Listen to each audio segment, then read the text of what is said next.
السلام علیکم ورحمۃ اللہ وبرکاتہ۔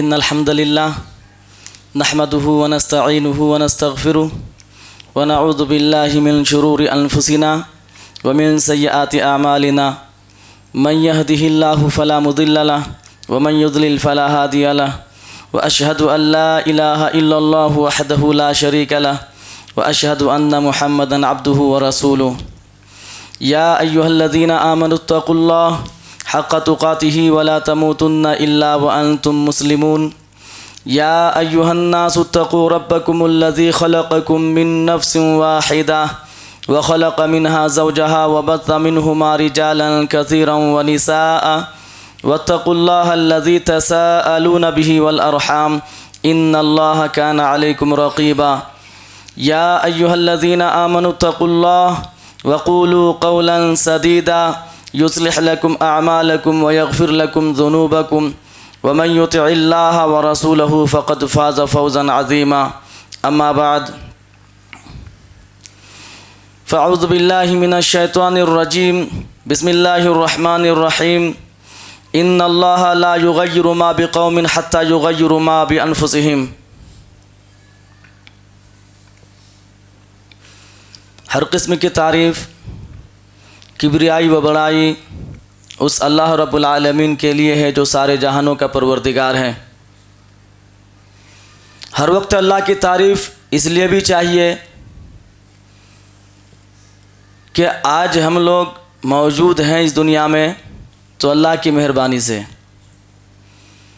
نہ جانے کتنے سارے لوگ ہیں جو ہمارے زمانے میں پیدا ہوئے آج ہم ہیں وہ نہیں ہیں، کتنے سارے لوگ ہیں جو ہمارے بعد اس دنیا میں پیدا ہوئے لیکن آج پھر بھی ہم ہیں وہ نہیں ہیں، اور کتنے سارے لوگ ہیں جو ہم عبادت تو کر رہے ہیں اللہ کی، ہمارے ہی برادر کے، ہمارے ہی برابر کے لوگ ہیں جو اللہ کو پہچانتے تک نہیں ہیں، جو اللہ کے بارے میں جانتے بھی نہیں ہیں۔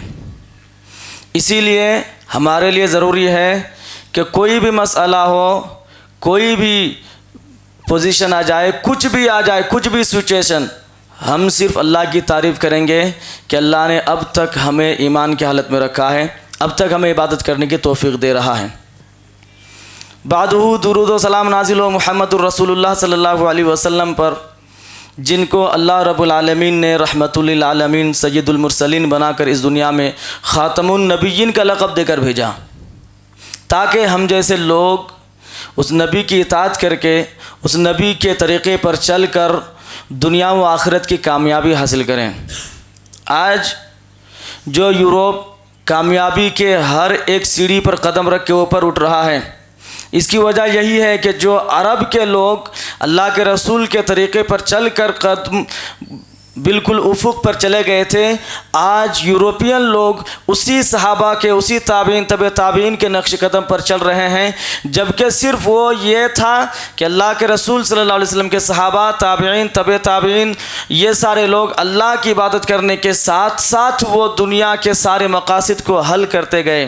آج ہم مسلمان دنیا کے مقاصد کو چھوڑنے کے ساتھ ساتھ اللہ کی عبادت کو بھی چھوڑ دیے، وہ لوگ اللہ کی عبادت کو چھوڑ کر دنیا کے مقاصد میں لگ گئے، جو کہ صحابہ کا طرز نہیں تھا۔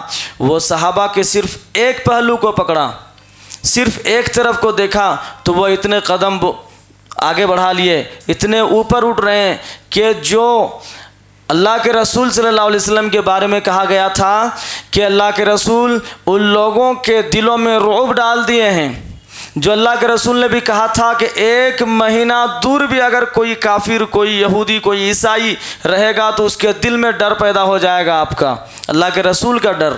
آج وہی لوگ مسلمانوں سے آگے بڑھ رہے ہیں، اللہ کے رسول کی حدیث، اللہ کے رسول کی بات کو جو چھوڑ کر ڈر کے مارے چھپتے تھے، آج وہ آگے بڑھ رہے ہیں۔ کیوں؟ صرف ایک پہلو کو اپنا کر۔ اگر وہی آدمی، وہی ملک، وہی کنٹری دوسرے پہلو کو بھی اگر اپنا لیں جو اللہ کے رسول کا مشن تھا، اگر اس مشن کو بھی اپنا لیں تو اب وہ تو سپر پاور کیا، دنیا کی ہر ملک اس کے قدم چومیں گے۔ آج مسلمانوں کی یہی وجہ ہے کہ دونوں پہلوؤں کو چھوڑ دیا ہے۔ نہ اللہ کے رسول کے مشن پر ہیں کہ اللہ کی عبادت کریں گے، اللہ کے رسول کے طریقے پر چلیں گے، اور نہ اللہ کے رسول کے دوسرے پہلو پر ہیں کہ ہم دنیا کو کیسے چلائیں گے۔ دنیا کو دل میں نہیں بسانا ہے، دنیا کو ہاتھ میں رکھنا ہے، مٹھی میں رکھنا ہے۔ جس دن سے مسلمانوں نے دنیا کو دل میں بسانا شروع کر دیا، اسی دن سے مسلمانوں کی ویلیو، مسلمانوں کی حقیقت گرنے لگی ہے۔ اور آج اتنی گری، مسلمانوں کی ویلیو اتنا کم ہوا کہ آج مسلمان ٹھوکریں کھا رہے ہیں۔ کھا رہے ہیں کہ نہیں کھا رہے ہیں؟ اسی لیے ہمارے لیے ضروری ہے کہ ہم سکے کے دو پہلو ہوتے ہیں، اسی طرح نبی صلی اللہ علیہ وسلم کے بھی دونوں پہلوؤں کو ہم پکڑے رہیں گے۔ ایک کیا کہ آخرت کو بھی حاصل کرنا ہے، دوسرا دنیا میں بھی کامیاب ہونا ہے۔ یہی تو دو پہلو ہیں۔ آج ہم کوشش کریں گے دونوں پہلوؤں کو حل کرنے کے لیے کہ ہمیں کیا کرنا چاہیے کہ ہم دنیا میں بھی کامیاب ہوں گے اور آخرت میں بھی کامیاب ہوں گے۔ سب سے پہلی چیز کہ ہم دنیا میں ہیں، دنیا میں رہ کر بہت ساری مصیبتیں آتی ہیں، بہت ساری ٹینشن، بہت ساری تکلیفیں، اور انہی تکلیفوں، مصیبتوں، ٹینشنوں کو ہٹا کر ہمیں آخرت کے راستے کی طرف جانا ہے۔ ایسا نہیں ہے کہ ہم اس ٹینشن میں پڑے ہوئے ہیں تو اسی کو لیے ہوئے ہیں، اب آگے کا راستہ نہیں دکھائی دے گا، کیونکہ یہ ایک دیوار ہے۔ اس دیوار کو جب تک آپ ہٹائیں گے نہیں، توڑیں گے نہیں، تب تک آگے کا راستہ آپ کو دکھے گا نہیں۔ اسی لیے آپ اگر سوچیں گے کہ یہیں تک ہماری زندگی ہے، یہیں تک ہمارا گزر بسر ہے، تو پھر آپ ختم، نہ دنیا میں آپ کامیاب ہو پائیں گے اور نہ آخرت کے لیے آپ کو کچھ ملے گا۔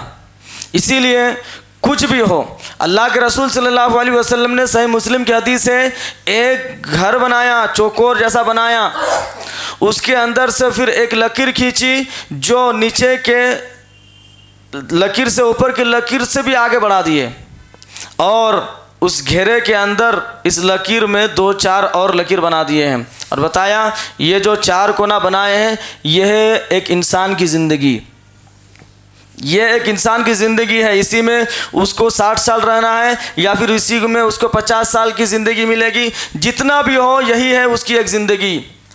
اب یہ جو آدمی تمنائیں کرتا ہے کہ ہم یہ کریں گے، ہم دکان کھولیں گے، ہم یہ بزنس کریں گے، ہم یہاں جائیں گے، وہاں جائیں گے، جو تمنائیں کرتے ہیں، اس کی تمنا کرتے کرتے اس کی زندگی سے پار ہو جاتی ہے، یعنی اس کی زندگی ختم ہو جاتی ہے، اس کی تمنا پوری نہیں ہوتی ہے، اس کی تمنا کبھی پوری ہوا بھی نہیں ہے۔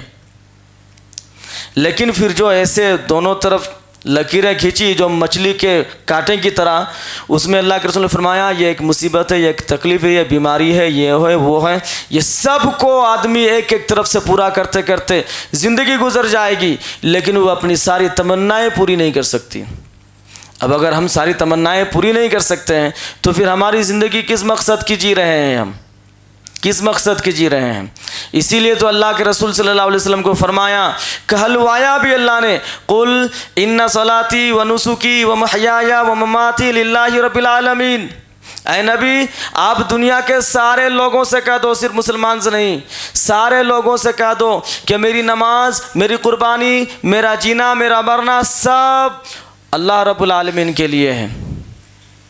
اب میں نماز بھی پڑھنے آتا ہوں تو اپنے مقصد کے لیے، اگر میں بازار جا رہا ہوں تو نماز کو نہیں جاؤں گا، اگر میں دعوت کھانے جا رہا ہوں ابھی نماز کو نہیں جاؤں گا، اللہ کے لیے دعوت کھا رہے ہیں، نماز تو اللہ کے لیے ہے، پھر ہم نماز اللہ کے لیے کیوں نہیں پڑھنا چاہتے ہیں؟ سب تو ہم اللہ کے لیے کرنا تھا، میرا جینا بھی اللہ کے لیے، تو آپ جی رہے کھانے کے لیے کہ دعوت کھانے جائیں گے نماز چھوڑ کے؟ آپ کا مرنا بھی اللہ کے لیے ہوگا کہ ہم کچھ بھی کریں گے، میری موت شہادت کی موت ہو، میری موت اللہ کے راستے میں ہو، میری موت ایسی ہو کہ میں اس وقت نماز پڑھ لیا ہوں، میری موت اس وقت ہو کہ میں نے آج قرآن تلاوت کر لیا ہے۔ لیکن میری موت کب ہو رہی ہے؟ میری موت کہ میں گھر بناتے بناتے میری موت ہو گئی، میں دکان سنبھالتے سنبھالتے میری موت ہو گئی، یہ اللہ کے راستے میں موت ہے؟ اللہ کے راستے میں موت نہیں۔ ہر خطبے میں، ہر درس میں لاسٹ میں یہ دعا کی جاتی ہے کہ اللہ جب تک مجھے زندہ رکھ، اسلام کی حالت میں زندہ رکھ، اور میری موت ایمان کی حالت میں ہو۔ کب ہوگی ایمان کی حالت میں؟ جب آپ خود ایمان کی حالت میں رہیں گے تب نہ اس وقت موت آئے گی تو وہ ایمان کی حالت میں. اب آپ ایمان کی حالت میں ہے ہی نہیں اور آپ ہر روز دعائیں کرتے ہیں کہ ایمان کی حالت میں موت ہو، تو کب ایمان کی حالت میں موت ہوگی؟ وہ تو کفریانہ حالت میں موت ہوگی، وہ تو آپ ناپاکی کی حالت میں موت آئے گی. موت تو ایک دن آنی ہی ہے، یہ طے ہے. پہلو یہ نہیں ہے، ہمارا پہلو ہے دنیا و آخرت میں کیسے ہم اپنے آپ کو سنبھالیں. دیکھیے، اگر کسی بھی آدمی کو دنیا میں ٹینشن، مصیبت، تکلیف کچھ بھی آتی ہو، یا پھر آخرت میں اگر اس کو جنت نہ ملے، دنیا میں کوئی بھی مصیبتیں، ہر قسم کی مصیبتیں، کوئی بھی مصیبت ہو، آخرت میں بھی اگر اس کو جنت نہ ملے، اس کا ذمہ دار وہ خود ہے. اس کی وجہ سے ہی اس کو ٹینشن ملا ہے، اس کی وجہ سے اس کا ہاتھ ٹوٹا ہے، اس کی وجہ سے وہ بیمار ہوا ہے، اس کی وجہ سے اس کے گھر میں اس کو سکون نہیں مل رہا ہے، اس کی وجہ سے اس کو کہیں بھی چین نہیں مل رہا ہے. جو بھی مصیبت اس کی زندگی میں ہے اسی کی وجہ سے. اور قیامت کے دن اگر اس کو جنت نہ ملے، وجہ بھی وہی ہے، ذمہ دار وہی ہے. اسی لیے اللہ تبارک و تعالیٰ نے فرمایا سورہ روم سورہ نمبر 30 آیت نمبر 41 میں، ظہر الفساد فی البر، ظہر الفساد فی البر والبحر، خشکی اور تری میں، یعنی زمین میں اور سمندر میں جہاں کہیں بھی دیکھو فساد پھیلا ہوا ہے. کوئی بھی کسی آدمی کو دیکھو، کہیں بھی دیکھو، وہ کسی سے پریشان ہے، کسی کو جھوٹ بول رہا ہے، کسی کو دھوکہ دے رہا ہے. ہر آدمی ایک دوسرے سے پریشان ہے. یہ اس آدمی سے پریشان ہے کہ یہ مجھے سچ بات کبھی بتاتا نہیں ہے، کیسے اس کے بات کو یقین کر لوں. یہ آدمی اس سے پریشان ہے کہ یہ تو دھوکہ دے دے گا، میں کیسے اس کے پاس جا کر اپنی بات رکھوں گا. یہ آدمی، ہر کوئی ایک دوسرے سے پریشان ہے. جو بھی فساد بگاڑ ہو رہا ہے، زمین میں ہو یا سمندر میں ہو، کہیں بھی ہمیں سکون ہی نہیں مل رہا ہے. ہر چاروں طرف فساد پھیلی ہوئی ہے. کیوں؟ اللہ نے فرمایا بما کسبت ایدی الناس، یہ لوگوں کے ہاتھوں کی کرتوت کی وجہ سے. آپ نے ضرور کسی کو دھوکہ دیا ہے، اسی لیے آپ کو کسی نے دھوکہ دیا. آپ ضرور کسی سے جھوٹ بولے ہیں، اسی لیے آپ کے سامنے بھی جھوٹ بولا جا رہا ہے. آپ نے کسی کو پریشان کیا تھا، اسی لیے آپ بھی پریشان ہو رہے ہیں. کسی کو پریشان کر کے آپ بولیں گے کہ ہم خوش رہیں گے، یہ نہیں ہو سکتا ہے. کسی کا گھر اجاڑ کر کے آپ محل بنائیں گے، یہ نہیں ہو سکتا ہے. یہ دنیاوی زندگی کے بارے میں اللہ فرما رہا ہے کامیاب ہونا ہے تو دوسرے کی خوشی کے ساتھ رہو. اگر تم کامیاب ہونا چاہتے ہو، دوسرے کو پریشان مت کرو خود خوش رہنے کے لیے. خود گھر بنانے کے لیے دوسرے کا گھر مت توڑو. خود اپنے آپ کو سنبھالنے کے لیے دوسرے کو مت پریشان کرو. آج آدمی سکون ڈھونڈتا ہے، سکون دنیا کی چیزوں میں. وہ سمجھتا ہے کہ مجھے پیسہ مل جائے سکون. جا کے پوچھو امبانی سے، جا کے پوچھو بل گیٹ سے، وہ سکون میں ہے؟ نہیں ہے سکون میں. آج آدمی سمجھتا ہے کہ میں تھوڑی سی آرام لے لوں، نیند لے لوں، مجھے سکون مل جائے گا. دنیا کی چیزوں میں سکون کس نے کہا ہے کہ دنیا کی چیزوں میں سکون ہے؟ کس نے؟ زیورات میں سکون نہیں ہے، سونے چاندی میں سکون نہیں ہے، بال بچوں کے بیچ میں بھی سکون نہیں ہے. یہ تو تمہارے لیے آزمائش ہے. سکون کہاں ہے؟ اللہ تبارک و تعالیٰ نے اس کے سلسلے میں بھی قرآن میں ارشاد فرما دیا کیا؟ الا بذکر اللہ تطمئن القلوب. اگر تم سکون چاہتے ہو، اطمینان چاہتے ہو، تو یاد رکھو اللہ کے ذکر میں ہی تمہارے دلوں کی اطمینان ہے. اللہ کے ذکر میں. دنیا کے چیزوں میں ملوث ہے اور سمجھتے کہ ہم سکون پائیں گے اس چیز سے. ہرگز نہیں پا سکتے، ہرگز نہیں. جب تک آپ اللہ کی عبادت نہیں کریں گے، جب تک آپ اللہ کے لیے نمازیں نہیں پڑھیں گے، قرآن کی تلاوت نہیں کریں گے، تسبیح و تحلیل کا نام ہی نہیں لیتے ہیں، تب تک آپ کو سکون نہیں ملے گا. دنیا کے ہر ملک میں آپ سفر کر لیجئے، چاہے آپ مکہ کے بیچ کعبہ کے اندر چلے جائیں اور آپ سوچیں گے کہ ہم سکون میں رہیں گے، نہیں ملے گا سکون. جب تک آپ کعبہ کے اندر بھی گھس کر، اپنے گھر کے اندر بھی گھس کر، آپ سمندر کے تہہ میں جا کر بھی اللہ کی عبادت نہیں کریں گے، تب تک آپ کو سکون نہیں ملے گا. سکون نہیں ملے گا. سکون اللہ کے ذکر میں ہے. تو جو فساد پھیلا ہوا ہے، یہ فساد انسانوں کے ہاتھ کی کرتوتوں کی وجہ سے. جبکہ اللہ نے قرآن میں ارشاد فرمایا ہے کہ جو بھی کرو گے اس کا سزا، اس کی سزا آج آخرت میں ملے گا جہنم کے طور پر. لیکن یہ فساد جو ہو رہا ہے ہمیں کیوں بھگتنا پڑ رہا ہے؟ ہم جھیل رہے ہیں. مان لیجیے ہم نے کسی کو پریشان کیا ہے تو اس کی میرے ہاتھ کی کرتوت ہے، میں نے کسی کو پریشان کیا ہے تو اس کی سزا تو ملنا چاہیے تھا مجھے آخرت میں، لیکن مجھے دنیا میں کیوں بھگتنا پڑ رہا ہے؟ کیوں اس کی سزا مجھے دنیا میں مل رہی ہے؟ اللہ نے فرمایا لیذیقہم بعد الذی عملوا، اسی لیے میں ان کو بعض عملوں کا مزہ چکھاتا ہوں، لعلہم یرجعون، تاکہ وہ واپس آ جائے، تاکہ وہ رجوع کرے کہ اب ہم کسی کو پریشان نہیں کریں گے، ہم صرف اللہ کے لیے جئیں گے۔ جو بھی فساد، جو بھی مصیبتیں ہیں زندگی میں، یہ سارے چیزوں کو بھگتنا پڑ رہا ہے، یہ صرف اس لیے کہ ہم نے جو کیا ہے اس پر اللہ کہتا ہے کہ انسان جو کرتا ہے اس کو ہم تھوڑا مزہ چکھا دیتے ہیں تاکہ وہ واپس آئیں، تاکہ وہ توبہ کر لیں، تاکہ وہ عبادت کرنا شروع کر دے، تاکہ وہ قرآن کی تلاوت کرے، تاکہ وہ تسبیح و تحلیل کرے۔ اور اگر ایسا نہیں، اس کے لیے سزا ہے، آخرت میں سزا ہے۔ دنیا میں بھی مصیبت جھیلو، آخرت میں بھی تمہارے لیے سزا ہے۔ یہ دنیا کے سلسلے میں ہے۔ ایک بادشاہ تھا، مثال بتا رہا ہوں، ایک بادشاہ تھا جو اپنے لوگوں سے پیسہ وصول کر کے اپنے بینک میں جمع کرتا تھا، یعنی اپنے ٹیکس لیتا تھا اور رکھتا تھا، لوگوں پر کچھ خرچہ نہیں کرتا تھا۔ ایک دن ایک فقیر مسجد گیا نماز پڑھنے کے لیے، دیکھ رہا ہے کہ وہ بادشاہ بھی مسجد میں بیٹھا ہاتھ اٹھا کے دعا کر رہا ہے۔ کیا دعا کر رہا ہے؟ کہ اللہ تو میری زندگی میں سکون عطا کر۔ وہ فقیر وہاں پر جواب دیا، اے اللہ، جو میرا سکون چھین کر تجھ سے سکون مانگ رہا ہے اس کو سکون نہ دے، مجھ سے سکون چھینا ہے، مجھ سے پیسہ لیتا ہے، ہم لوگوں سے پیسہ لیتا ہے، ہم لوگوں کو پریشان کرتا ہے، اور یہ خود سکون ڈھونڈ رہا ہے، یہ خود سکون مانگ رہا ہے۔ سکون نہیں ملے گا ایسے لوگوں کو جو دوسروں کو تلاش کر پریشان کر رہے ہیں۔ اس کے بعد اللہ تبارک و تعالیٰ نے پھر ارشاد فرمایا سورہ شورا، سورہ نمبر 42 آیت نمبر 30 میں کیا فرمایا؟ وَمَا أَصَابَكُم مِّن مُّصِيبَةٍ، جو بھی مصیبتیں تم تک پہنچ رہی ہے، فَبِمَا كَسَبَتْ أَيْدِيكُمْ، وہ تمہارے ہی ہاتھ کے کرتوت ہیں۔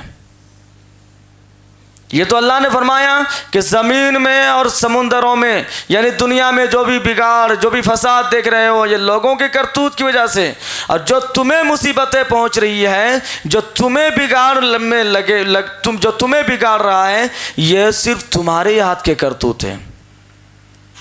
آج کتنی سارے مثالیں دوں، اپنی زندگی کو جھانکیں، چاہے وہ مرد ہوں یا پھر عورتیں ہوں، کوئی بھی ہو، اپنے زندگی کو جھانکیں اور دیکھیں کہ وہ کیسے پریشان ہیں، کس طریقے سے پریشان ہیں۔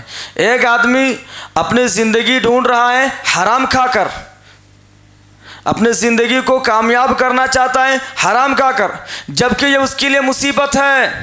جب تک وہ حلال نہیں کھائے گا تب تک اس کو زندگی میں مصیبت ملتا رہے گا، مصیبت آتی رہے گی اس کی زندگی میں۔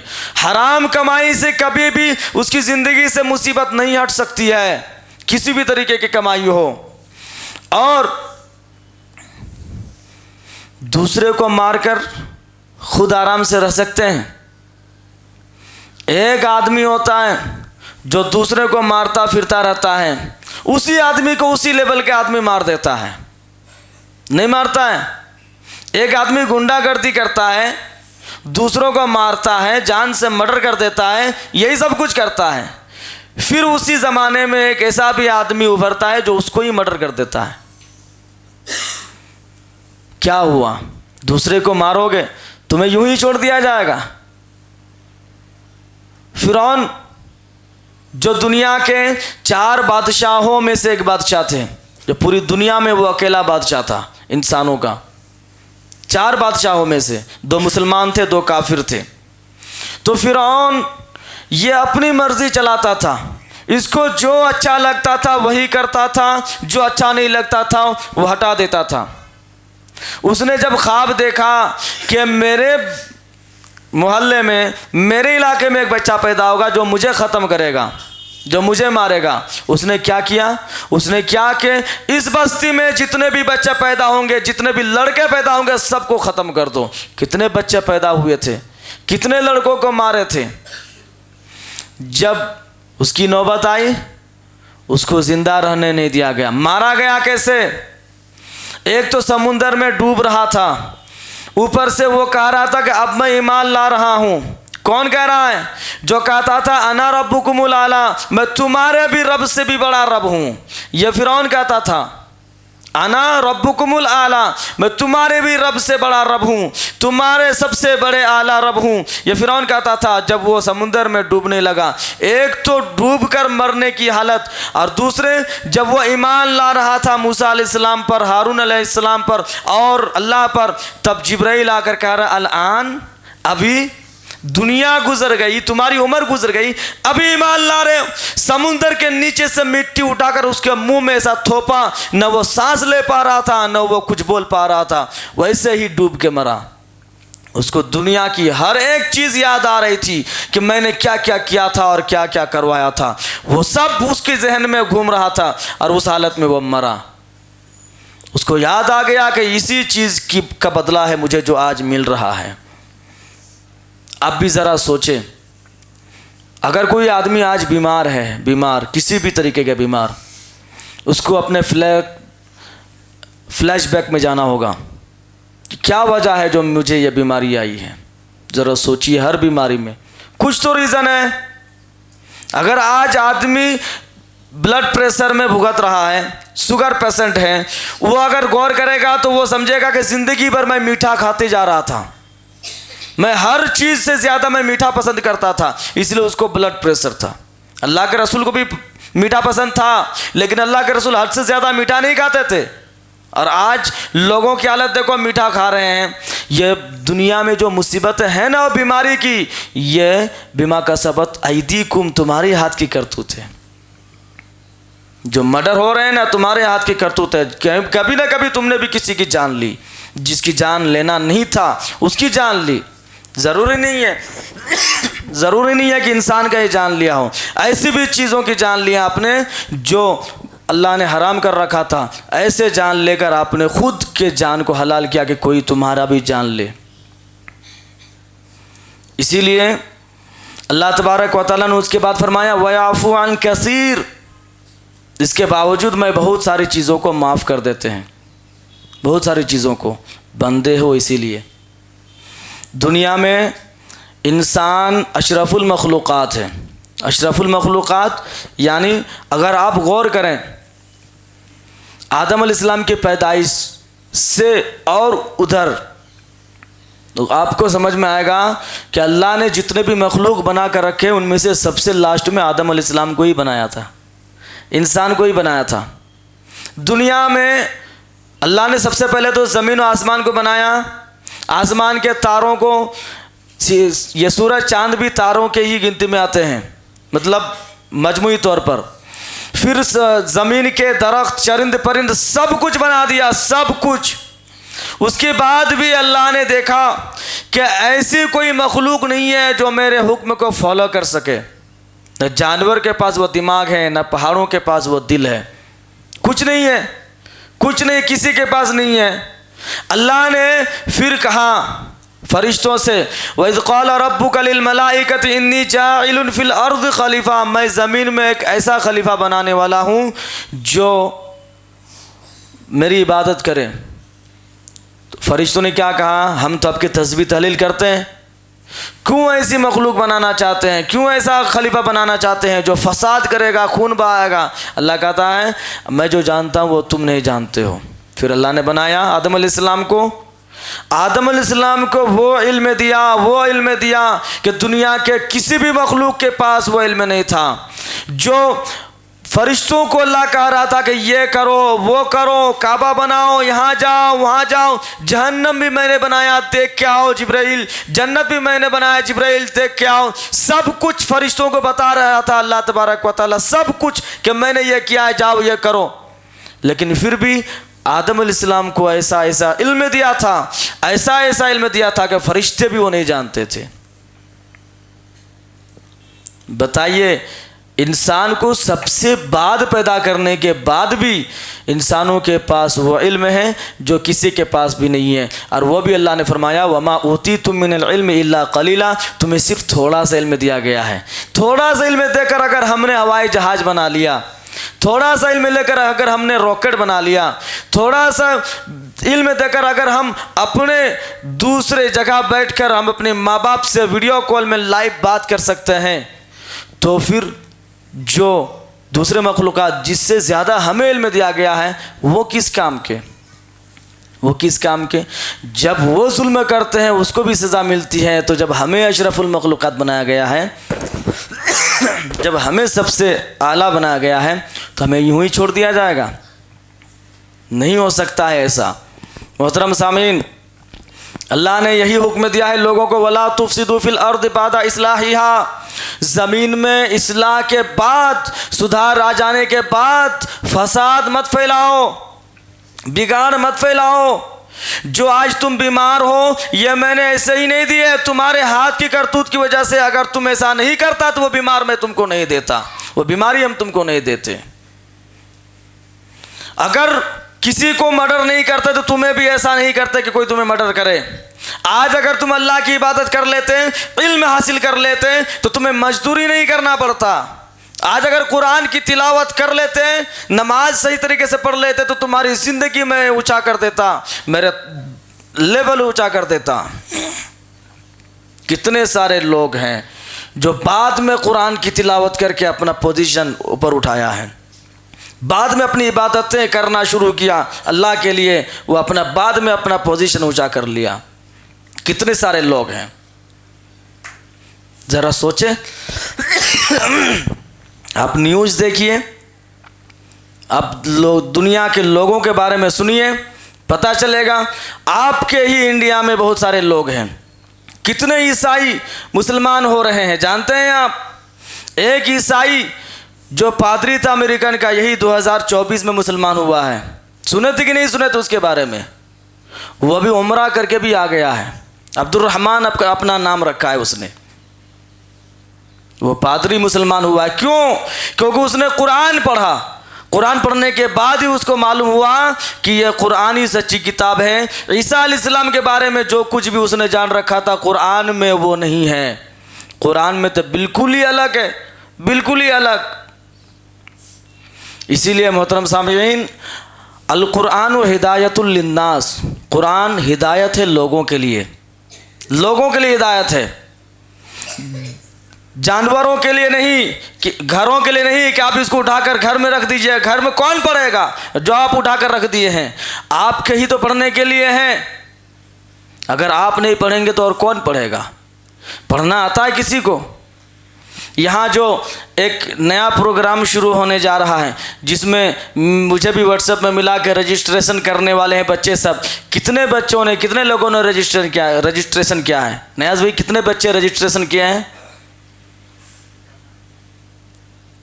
ہو رہا ہے دھیرے دھیرے، سب اس میں حصہ لیں۔ حصہ لینے کا مطلب جانتے ہیں، کچھ نہ کچھ علم آئے گا آپ کے اندر ضرور۔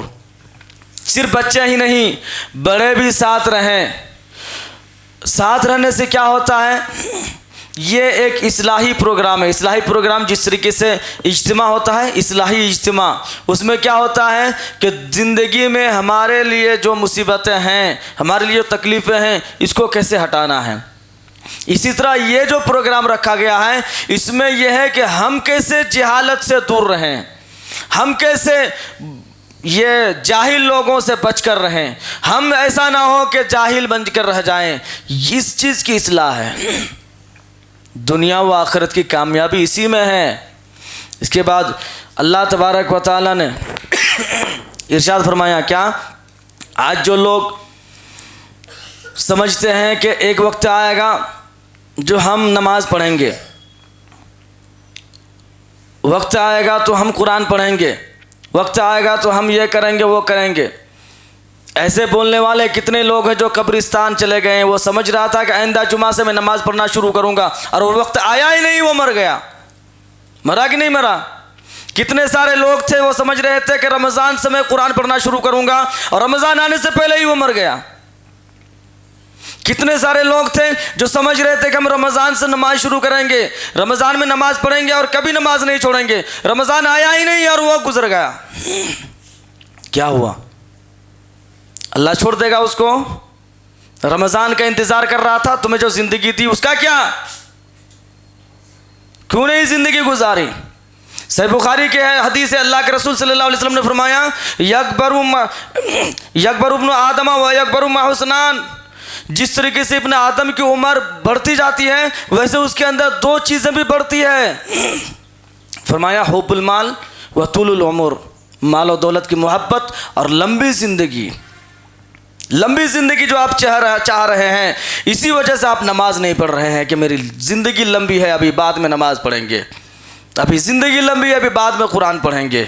اسی وجہ سے آپ ابھی قرآن نہیں پڑھ رہے ہیں، جبکہ آپ کو پتہ ہی نہیں کہ آپ کب ایکسپائر ہو جائیں گے، پتہ ہی نہیں۔ اس لیے لوگوں، یہ مت سوچنا کہ ابھی میری 40 سال کی عمر ہے، ابھی 30 سال کی عمر ہے، ابھی 60 سال ہونے میں باقی ہے، یہ نہیں سوچیے۔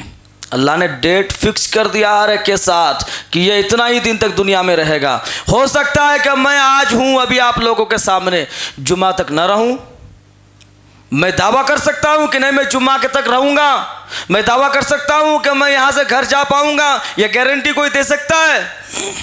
نہیں دے سکتا ہے۔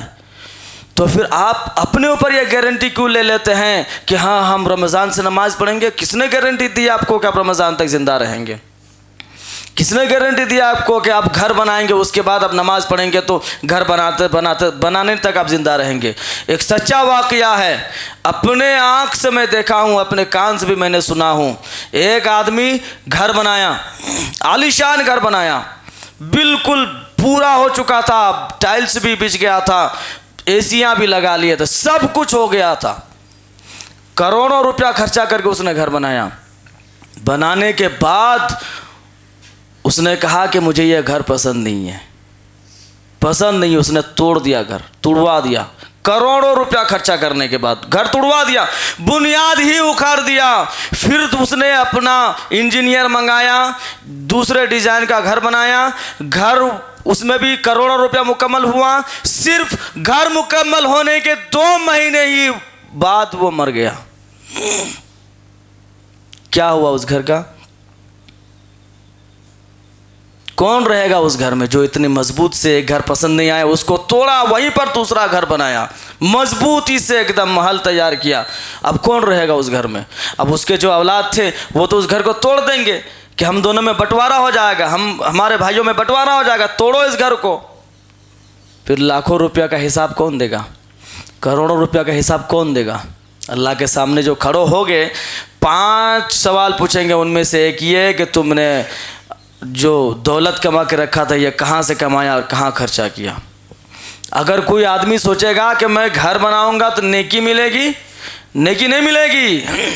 گھر بنانے میں کوئی نیکی نہیں ہے، گھر بنانے میں نیکی نہیں ہے۔ آپ سنیے، میں گھر بنا کر اپنی اولاد کو دوں گا، گھر بنا کر کہ وہ رہیں گے، نیکی نہیں ملے گی۔